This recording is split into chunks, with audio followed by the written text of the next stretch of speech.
Совбез Абхазии отвечает за обеспечение безопасности государства и общества, занимается проведением анализа информации, участвует в разработке и координации госпрограмм по безопасности. В контексте сегодняшнего дня эти задачи приобретают особую актуальность.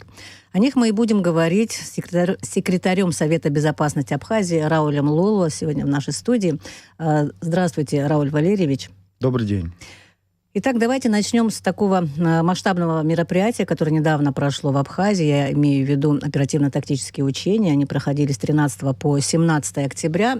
И в рамках учения, как раз вот в первый, наверное, день этих учений состоялось заседание с членами Совбеза, проводил его президент. Обсуждались важные вопросы, в том числе меры по укреплению обороноспособности страны. Что было замечено, отмечено и президентом, и членами Совета безопасности?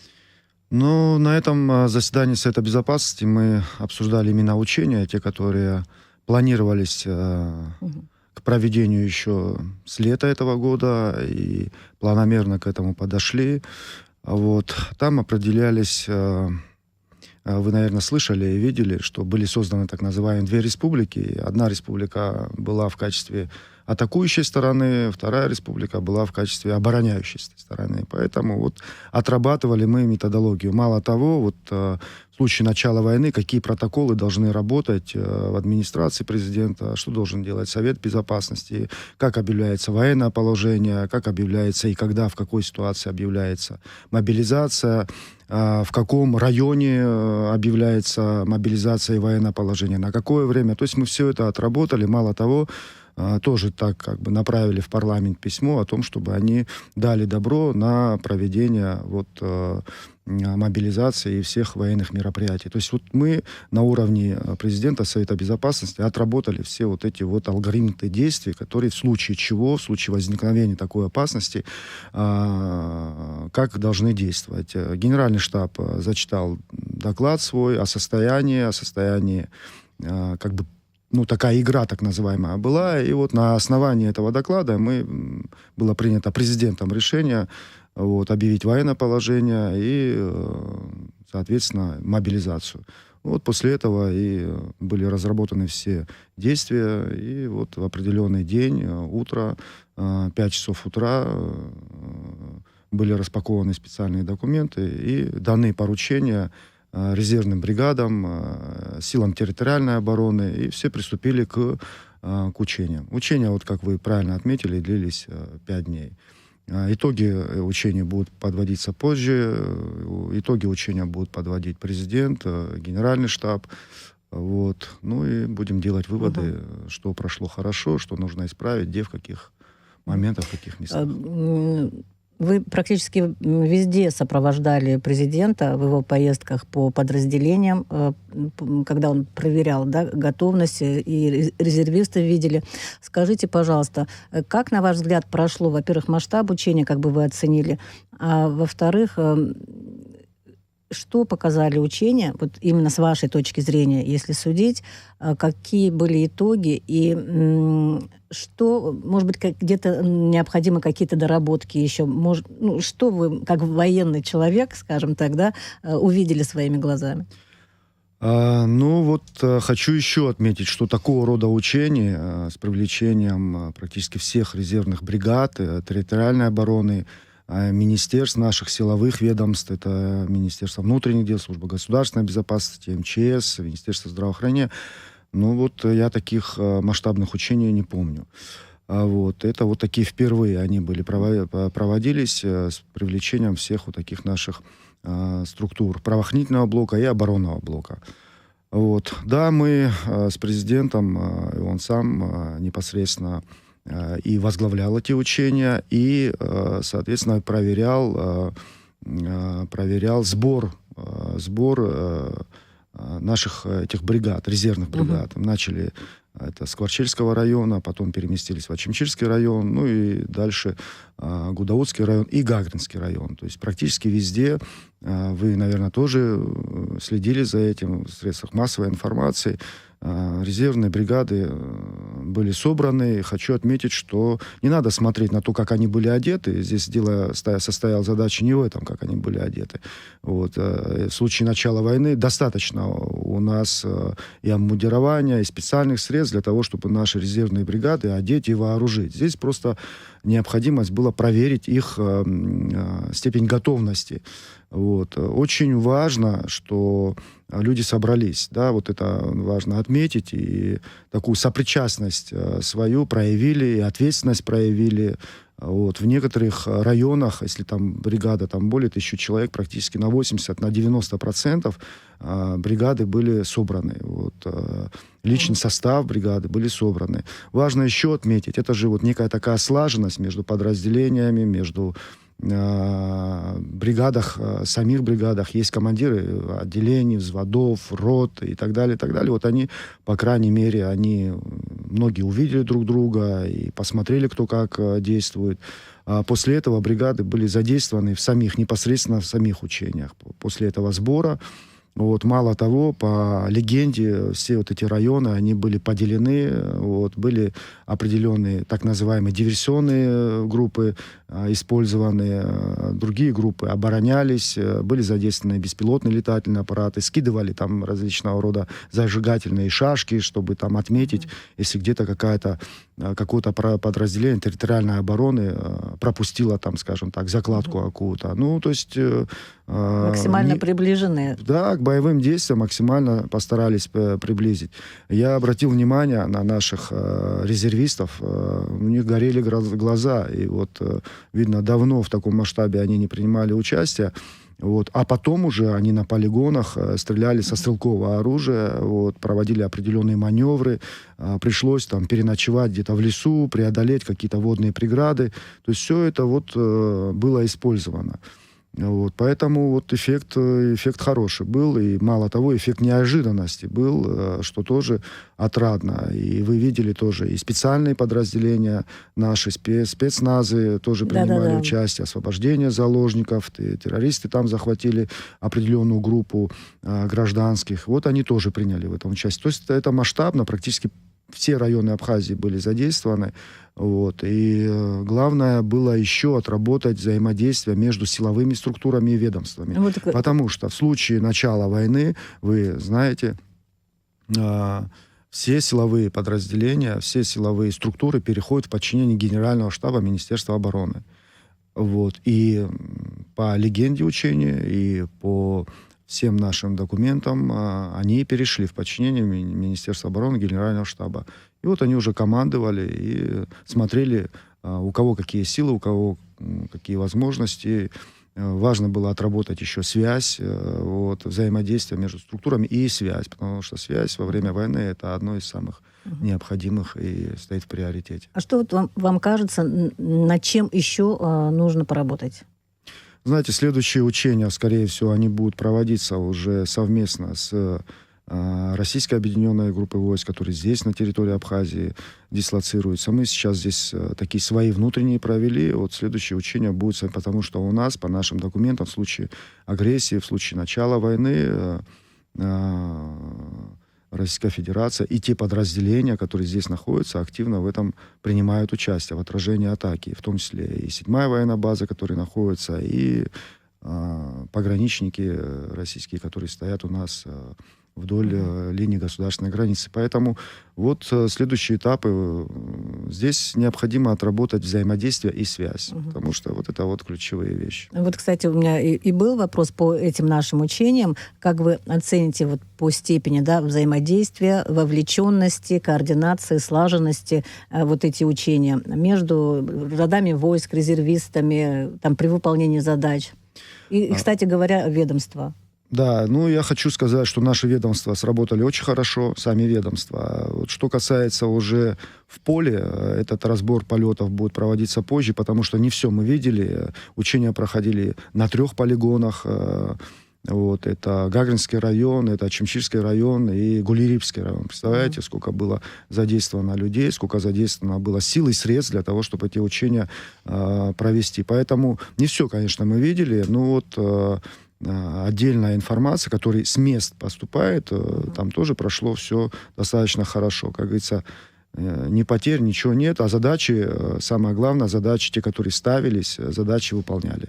Ну, когда одна сторона наступает на другую, а другая обороняется, мы вот все это модулировали, да, и смотрим, как у кого как получается, потому что даже если мы работаем с обороной, допустим, в случае начала войны, потом приходится с обороны выходить уже в наступление. Поэтому вот возможно, что-то будет меняться. Здесь планы, которые Министерство обороны сами разрабатывают, мы просто следим за ними, и политически, как президент, как главнокомандующий, дает указания провести учения, вот такого рода учения. А сами планы учений, какие виды они должны использовать, какие рода должны использовать, вы же видите, тоже у нас вот, и авиация, и артиллерия, все было в этом деле задействовано. Это уже определяет Министерство обороны. Поэтому после того, как анализ они проведут, они уже продумают и посмотрят, какие следующие учения, где что-то не хватает, где что-то нужно дорабатывать, они уже следующие учения будут с учетом исправления ошибок и будут проводить. Это нормальный процесс. Учения для этого и нужны, для того, чтобы смотреть, допускать ошибки, но главное их видеть и исправлять в дальнейшем эти ошибки. Рауль Валерьевич, проходит специальная военная операция, мир достаточно тревожный вокруг Абхазии. На ваш взгляд, какие меры по укреплению обороноспособности страны необходимо предпринимать и предпринимаются ли сейчас? Я помню, когда вот была атака беспилотников в Краснодарском крае на границе с Абхазией, была речь о том, что Абхазия и Россия разработают совместный план по предотвращению нарушения воздушного пространства республики. А вот что-то в этом отношении происходит? Или конечно, происходит, да. Конечно, происходит. Обязательно после проведения совбеза мы тоже здесь внутри провели уже консультации, посмотрели, какие у нас силы и средства есть внутри Абхазии, что есть, чего нет. И запросили уже поддержку и помощь, и консультацию у российской стороны, потому что опыт борьбы с беспилотниками, с такими серьезными беспилотниками, которые пролетают там более 1500 километров и несут на себе более 50-70 килограмм взрывчатых веществ, у них намного больше, да, и вот с этим учетом мы с ними консультировались. Сюда приезжали группы, смотрели, вот, усилили ПВО, усилили средства РЭБа. Вот такая работа проводится. Мало того, хочу вам тоже проинформировать, что по линии МЧС это важно оповещение населения, чтобы население наше понимало и знало, что делать в случае такой опасности, беспилотной опасности. Каким образом будет оповещение? Вот. Мы сейчас смотрим в случае необходимости включать сирены. Да, но это вот пока в качестве учения. После этого, после того случая, который беспилотники пролетели через территорию Абхазии и ушли в сторону Сочи, таких случаев больше мы не наблюдаем. Пока их нет. Но, конечно, мы готовимся и смотрим, что можно и нужно сделать. Если вы, наверное, обращали внимание, сейчас в том числе на учениях, натягивали специальные сети, смотрим, как эти сети срабатывают, сети против беспилотников. И вот такие вот объекты, которые жизненно жизнеобеспечение, которые обеспечивают, такими сетями натягиваются, пока они у нас лежат, в случае чего их можно быстро очень развернуть. Вообще вот ситуация, связанная с беспилотниками, очень серьезно меняется за последние годы, и поэтому вот это одна из самых важных сейчас вот опасностей, которая может быть. И причем со стороны, вот видите, к нам залетели, они пролетели через Абхазию, со стороны Украины пришли, по Черному морю пришли.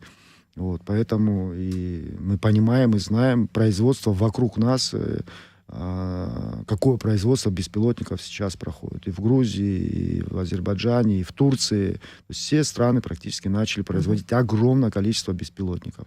Сегодня российские беспилотники одни из самых лучших в мире. Представляете, вот достигают такие вот огромные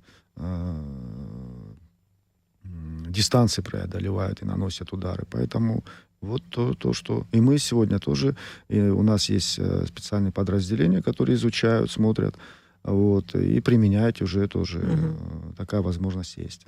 Мы говорили как-то с вами, что есть здесь небольшое подразделение, где занимаются даже сборкой беспилотников. Да, вот они конечно, работают? Конечно, Расскажите, работают. какие у них новости? Да, работают. Но еще раз мы должны понимать, что это производство беспилотников не стоит на месте. То есть динамика очень меняется. быстро, постоянно меняется, поэтому ребята следят за этим. И в случае необходимости очень быстро можно нарастить само производство. Потому что то, что мы делали, условно говоря, полгода назад, сегодня оно уже устарело. Понимаете, постоянно нужно отслеживать. И, конечно, с учетом того, что сейчас происходит на СВО, мы внимательно отслеживаем, какие типы беспилотников, какие формы их, какой боеприпасы они несут, и как с ними, самое главное, как с ними бороться. Это вопрос такой открытый, причем открытый, в таких странах крупных, как Россия в том числе тоже. Но на самом деле характер военных действий поменялся, в современном мире, как показывает опыт специальной военной операции. Как-то учитывает наш Совбез, собирает ли информацию, анализирует ли что-то, возможно, какие-то предложения в связи с этим поступают, скажем так, руководству нашей страны. Что бы вы об этом рассказали? Постоянно, конечно, мы за этим следим. Запрашиваем информацию с Министерства обороны, со службы государственной безопасности, Министерства внутренних дел в части их компетенций, и уже анализируем и подбиваем некие такие итоги. Конечно, мы представляем справки президенту, и он уже принимает решения. Он вооружен, скажем так, теми оперативными данными, которые у нас есть. Еще раз хотел бы отметить, у нас хорошее взаимодействие, налажено взаимодействие с Советом Безопасности Российской Федерации. Каждое наше министерство, силовые ведомства, они взаимодействуют со своими ведомствами в России. Это очень важно для нас. И вы говорите о безопасности Абхазии. И до сих пор, и я уверен, что и в будущем тоже, безопасность Абхазии сегодня обеспечивает в том числе и нахождение здесь, на территории Абхазии, российской 7-й военной базы, российских пограничников. И понятно, что ни у кого не возникнет желания вторгнуться в Абхазию, совершить агрессию в отношении Абхазии, потому что по зубам получат очень серьезно. И это надо учитывать. И наши взаимодействия, они продолжаются и будут обязательно продолжаться, укрепляться. И мало того, мы тоже какую-то оказываем помощь и поддержку нашим российским коллегам здесь, на территории Абхазии. А в каком плане, можете рассказать? Есть вещи, которые мы... если не военная тайна, есть вещи, которые мы не можем. К сожалению, может быть, к счастью, военная сфера, она такая сфера, где мы не все можем рассказывать и не все можем раскрывать. Поэтому взаимодействие идет в полной мере. И в том числе те учения, которые сегодня проводились, они не просто так же тоже проводились. Есть для этого и причины, есть для этого и серьезные основания для того, чтобы Абхазия могла сама в том числе тоже защитить свои границы, показать, что мы здесь крепкие, что мы здесь наготове, что наше население, как вы понимаете, что наши вооруженные силы — это наша армия, это наши граждане. Основной костяк — это наши граждане. Создать профессиональную армию, это очень дорогое, скажем так, удовольствие для государства. И мы будем продолжать оказывать учения, и принимать в учениях будут наши резервисты. Это главное. Это главная сила обороны нашей страны. Поэтому они должны подготовлены быть, они должны быть оснащены, должны знать, где командиры, знать возможные театры боевых действий на нашей территории. Это самое основное и самое главное. Мало того, хочу вам сказать, что в наших силовых, это Министерство обороны, Министерство внутренних дел, Служба государственной безопасности, есть специальные подразделения, которые постоянно совершенствуются, повышают свой профессиональный уровень. Посмотрите, какая у них экипировка. Государство не жалеет на это средства и вкладывает в них. Практически в каждом подразделении уже достаточно беспилотников для того, чтобы проводить свои необходимые мероприятия. Если говорить об угрозах, то как вы оцениваете сейчас, скажем так, угрозу со стороны Грузии?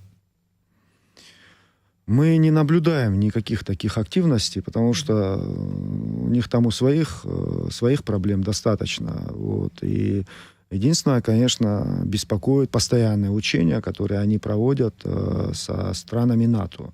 И вот и летом в этом году учения проводились. И мы внимательно отслеживаем эти учения, характер этих учений.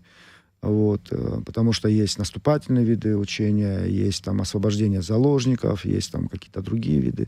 Вот, и смотрим, какие виды учения они проводят. И когда они проводят учения, конечно же, наши подразделения, наши ведомства в этом плане сразу вот, внимательно и активно, как говорится, наблюдают за всем этим. Вот. Пока такой опасности мы не видим, угроз таких мы не наблюдаем. Насколько мы понимаем, правительство Грузии ведет такую сбалансированную политику. Вот. И заявления, те, которые они делают, они пока вот соответствуют их делам и подходам. Я имею в виду заявления о том, что они не собираются нападать на Абхазию. С другой стороны, давным-давно пора было подписать документ. Только предварили мой вопрос. Конечно, документ о ненападении. Вот тогда совершенно другая была бы ситуация. Мы по-другому бы уже оценивали вот угрозу отношения Абхазии. Потому что решения военным путем их вопроса, как они считают, не существует. Победить Абхазию невозможно. И с учетом, тем более с учетом того, что сегодня у нас союз с огромной Россией, вот, со страной одной из самых сильных армий в мире. Вот. Я считаю, что самая сильная армия в мире. Вот. Отдельная история это по поводу специальной военной операции. Почему это таким образом ведется, мы, может быть, потом об этом поговорим. Поэтому не думаю, чтобы Грузия на это решилась. Но если решится, это будет конец ее государственности. Рауль Валерьевич, что вы думаете о том, куда стоит стремиться в смысле, скажем, обеспечения безопасности? Может быть, слово «стремиться» не совсем подходит, в том плане, что вот у вас есть анализ информации, у вас есть оперативная информация, скажем так, да? Внутренние угрозы вы тоже наверняка оцениваете. Что вы можете об этом сказать? Бела, вот сейчас последнее время очень часто обсуждается, ведь безопасность это не только военная, конечно, очень много внутренних форм безопасности. Это и экономическая безопасность, энергетическая безопасность, продовольственная безопасность и так далее, и так далее. Очень много разных видов безопасности, в том числе демография. Мы очень много и часто сейчас об этом говорим. И вы, если обращаете внимание, и президент, кабинет министров часто об этом говорит, вот даже по линии продовольственной безопасности увеличили сумму на поддержку сельского хозяйства. Ведь это придаст нам некую такую дополнительную самостоятельность. Вот. В том числе энергетическую безопасность. Какие-то подходы тоже сейчас находятся для того, чтобы у нас постоянно был свет. Потому что чем качественнее электричество, чем качественнее энергетическая безопасность, соответственно, вот, основа жизнедеятельности страны. Конечно, да, безусловно. Вот. И очень важно, чтобы без пополнения нашего бюджета, без пополнения, увеличения наших возможностей, финансовых возможностей, вот, чтобы вы понимали, даже усилить там оборону и безопасность тоже будет сложно. Это же все деньги. Вот. Хотя за последние годы Министерство обороны увеличило свой бюджет, смогли увеличить бюджет там, в несколько раз, но это все равно недостаточно. Вот прямо говорю, это все равно недостаточно, потому что вот в странах сегодня, страны Европейского Союза, другие страны, у них оборонный бюджет это 5% ВВП. У нас даже до 1% не дотягивает. Понимаете разницу? А что касается угроз, вот я опять-таки внутренних, есть ли какие-то занимается ли, вернее, Совбез, есть ли задачи по устранению, скажем так, какой-то террористической опасности, там, граждан, которые ведут какую-то подрывную деятельность? наверняка обычно не всегда все гладко происходит. Есть ли такая информация? Есть ли такая работа, ведется ли такая? Бела, такая работа ведется постоянно. Служба государственной безопасности, такая работа ведется 24 часа на 7. И вы обращаете, наверное, внимание, как служба госбезопасности выдворяет или задерживает, или проводит оперативные мероприятия в отношении иностранных граждан, которые находятся на территории Абхазии. Абхазия в отношении террористов, каких-то экстремистов или людей, которые приехали сюда отсиживаться, не должна находиться таким местом, серым местом. Конечно. Поэтому служба государственной безопасности совместно с Министерством внутренних дел в этом плане очень качественно отрабатывает весь спектр вот таких рода опасностей и угроз. И я думаю, что за последнее время вы не слышали такого рода совершенных там каких-то актов в отношении граждан Абхазии, конечно, или гостей Абхазии. Вот такая работа ведется, она, может быть, негласно ведется, многое не афишируется, не обнародуется, но самое главное — результат. И я думаю, что результатом можно сегодня в этом плане тоже похвастаться. Совбез как-то вмешивается в этот процесс? Нет, мы не вмешиваемся. Участвует? Конечно, мы... Участвуете? Да, мы запрашиваем информацию, и в случае необходимости, чтобы вы понимали, Совет Безопасности возглавляет президент, и собирает Совет Безопасности постоянных членов тогда, когда такая необходимость возникает. И там уже обсуждается тот вопрос или те проблемы, которые актуальны, совершенно актуальны, то есть срочные, которые нужно решать. Поэтому каждый день Совбезу собираться необходимости нет, работа рутинно идет, материалы собираются, предоставляются президенту на ознакомление, а он уже принимает решение, собирать Совбез или не собирать, поднимать эту тему или не поднимать.